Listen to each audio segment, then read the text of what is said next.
Ce moment est donc arrivé. Je vais faire le God Tag. Bonjour et bienvenue dans cette nouvelle vidéo.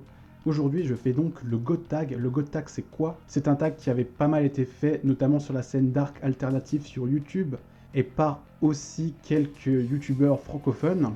Je mettrai d'ailleurs quelques exemples en description si ça vous intéresse. Je me suis donc dit que ça pouvait être sympa que je le fasse moi aussi, ça vous permettra de peut-être mieux me connaître, et je pense aussi que c'est toujours sympa de proposer ce genre de contenu en français.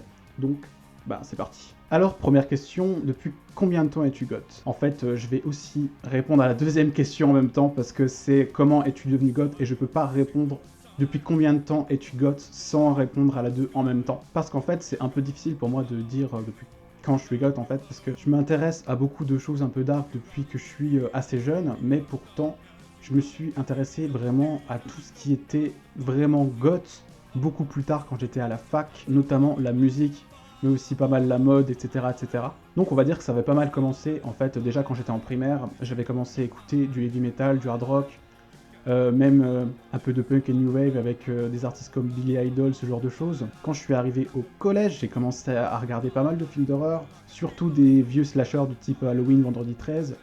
J'étais un gros fan de Scream aussi, c'est toujours le cas à l'heure actuelle. À cette période, j'avais aussi découvert des groupes du genre Rammstein, The Birthday Massacre. J'avais commencé à écouter Rob Zombie aussi. À peine plus tard, j'avais aussi commencé à écouter des groupes de Visual Kei. Je vous invite d'ailleurs à aller regarder la vidéo que j'ai faite sur le Visual Kei, si vous voulez plus de détails là-dessus. Faut dire qu'il y a quelques groupes de Visual Kei qui ont quelques inspirations gothiques. Donc est-ce qu'on peut considérer que j'ai commencé à être goth à partir de ce moment-là? Je ne sais pas vraiment. Arrivé au lycée, j'ai commencé à écouter pas mal de métal en général. C'est aussi à partir de là que j'ai commencé à adopter un style que je vais nommer Teenage Metalhead.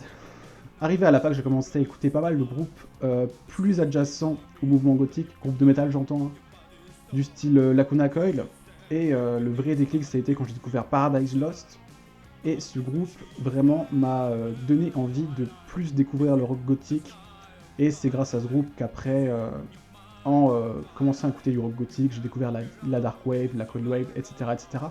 Je connaissais déjà un peu des groupes du style The Cure, Joy Division, ce genre de choses, mais je ne m'étais pas vraiment attardé dessus. Et faut dire que les premières écoutes de ces groupes, j'avais pas forcément bien aimé, et c'est que plus tard, en fait, quand j'avais réécouté, je me suis dit, mais en fait, c'est vachement cool, et j'ai commencé peu à peu à découvrir plus de groupes de ce genre à partir de là, et voilà. C'est sûr qu'en plus, j'avais découvert Paradise Lost avec leurs albums un peu plus tournés goth rock et new wave. Euh, je pense à Believe in Nothing, c'était le premier album d'eux que j'avais écouté. It's in my heart, it's in your soul. You choose to judge, is that your role? Il y a aussi Host, bien sûr l'album One Second, et je me rappelle que j'avais écouté dans la foulée Symbol of Life aussi. Et c'est assez marrant parce que j'avais découvert Paradise Lost à la base, plus avec leur morceau tourné Doom Death. Et ça m'avait vraiment donné envie à ce moment-là de découvrir plus de groupes de ce genre, et c'est ce que j'ai fait. Et je ne le regrette pas du tout parce que c'est vraiment devenu un des univers musicaux auxquels je tiens le plus aujourd'hui.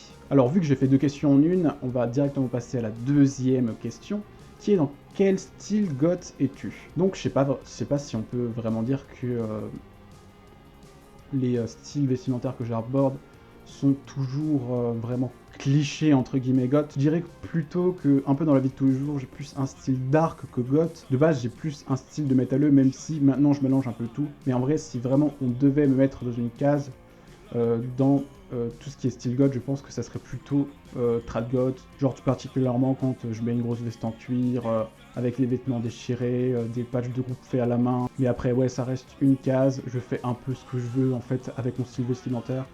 Je peux passer du coq à l'âne d'un coup, mais ouais, en général, ça reste quand même assez dark, je vais quand même m'habiller en noir. Mais ça peut être vraiment très cosu, genre casual goth, comme on pourrait dire. Je pense que j'ai à peu près tout dit, donc on va passer à la quatrième question, qui est, selon toi, quelles sont les bases essentielles du mouvement gothique? Alors pour le mouvement en tant que tel, ça va vraiment être la musique. Je pense que ce qui va être aussi très important, ça va être toutes les inspirations de ce mouvement musical, donc la littérature, le cinéma, ce genre de choses. La mode est indéniablement très importante aussi, je pense, parce que c'est un peu la première chose qu'on voit.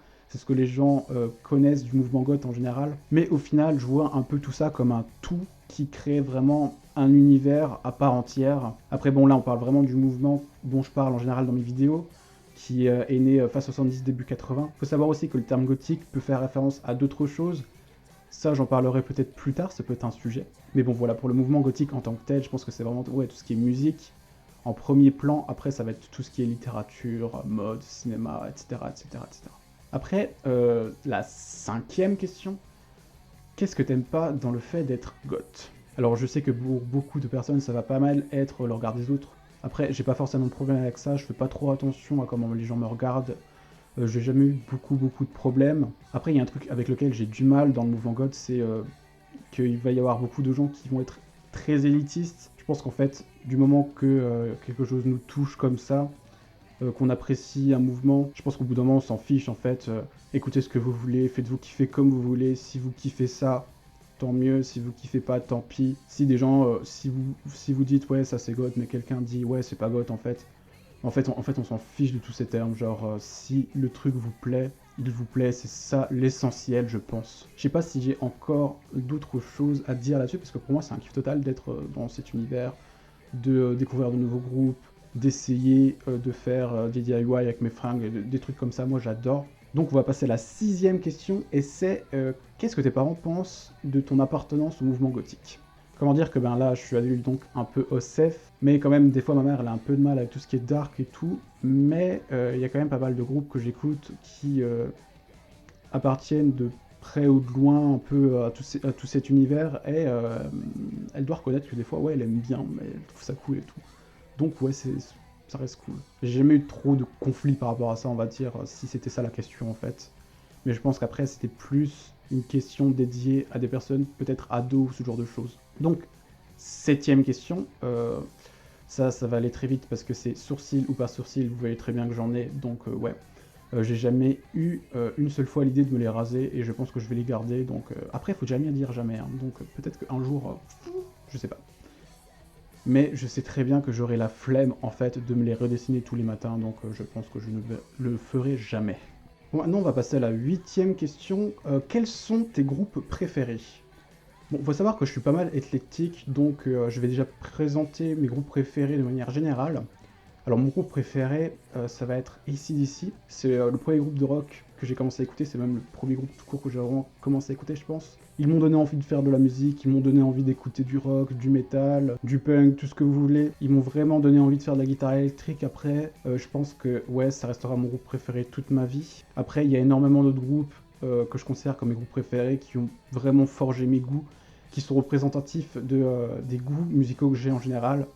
Alors il va y avoir les Red Hot Chili Peppers, il va y avoir X-Japan, il va y avoir Iron Maiden, il va y avoir Paradise Lost dont j'ai parlé tout à l'heure, In This Moment, Tool, Geis no Kiwami Otome aussi, et aussi Joy Division. Après un peu plus dans tout ce qui est post-punk, goth, etc. Je pense qu'il va y avoir en premier plan les Sisters of Mercy, il va y avoir She Passed Away qui était un de mes premiers groupes de Dark Wave. C'est le fan aussi, Neva qui est un groupe français que j'adore vraiment aussi. Bien sûr, The Cure, il y a Kellen Nikla que j'adore aussi. Je pense qu'il y en a encore plein d'autres, mais je vais pas forcément tous les lister maintenant. Mais c'est un peu ouais, les principaux groupes préférés que j'ai dans cet univers un peu. Alors on passe à la 9e question, avant-dernière question. Que penses-tu de Marilyn Manson? Alors à la base, Marilyn Manson, j'avais pas trop envie d'en parler sur ma chaîne parce que en fait, à peu près tout le monde sait qui il est et j'avais envie ouais, de faire découvrir de nouvelles choses aux gens. J'avais envie de parler de choses que les gens ne savent pas forcément, donc j'avais pas forcément envie de parler de Manson sur ma chaîne. Manson, j'en pense quoi? Alors, je vais rapidement dire un peu l'expérience d'écoute que j'ai eue de lui. J'avais dû commencer vite fait à écouter quand j'étais au collège, 4ème, 3ème. Bah, comme je l'avais dit juste avant, j'écoutais déjà un peu de métal industriel, du type Rammstein, Rob Zombie, ce genre de choses. Donc c'est pas avec lui que j'ai découvert tout cet univers musical là. Il me semble que ouais, j'avais commencé à écouter parce que je voyais des gens avec des t-shirts Marilyn Manson et tout, et puis le nom m'a intrigué, du coup j'avais commencé à écouter un tout petit peu. Après, une fois arrivé au lycée, j'ai commencé à écouter un peu plus, j'avais emprunté quelques albums. C'était pas un truc que j'écoutais tout le temps, mais de temps en temps j'aimais bien écouter un petit peu. Mais j'ai jamais été un énorme fan de Manson en fait, pour dire les choses clairement. Même si de base, je trouvais qu'il était loin d'être débile.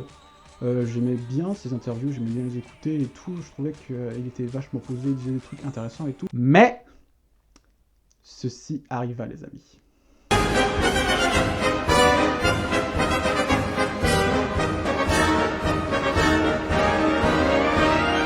Donc voilà, je pense qu'avec ces quelques images, vous savez maintenant ce qu'on peut en dire.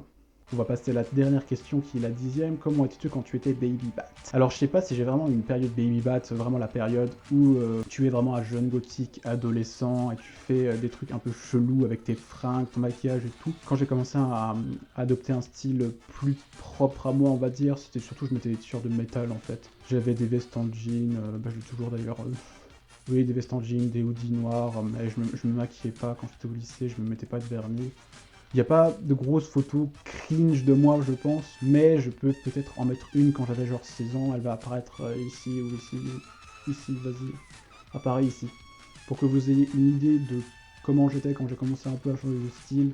Ouais, je pense, ouais, j'ai pas eu de phase gothique d'ado, si c'était ça les images dont vous attendiez. Désolé. Bon, il semblerait que la vidéo touche à sa fin, j'espère qu'elle vous aura plu. N'hésitez pas donc, comme je disais au début de la vidéo, d'aller checker aussi les autres God tags qui ont été faits en français que je vais mettre en description. C'est une vidéo que j'aurais pris aussi beaucoup de plaisir à faire. J'espère que ce type de vidéo dans ce format vous plaît aussi. Et donc je vais devoir vous laisser. D'ici la prochaine vidéo, ne faites pas de bêtises. À la prochaine.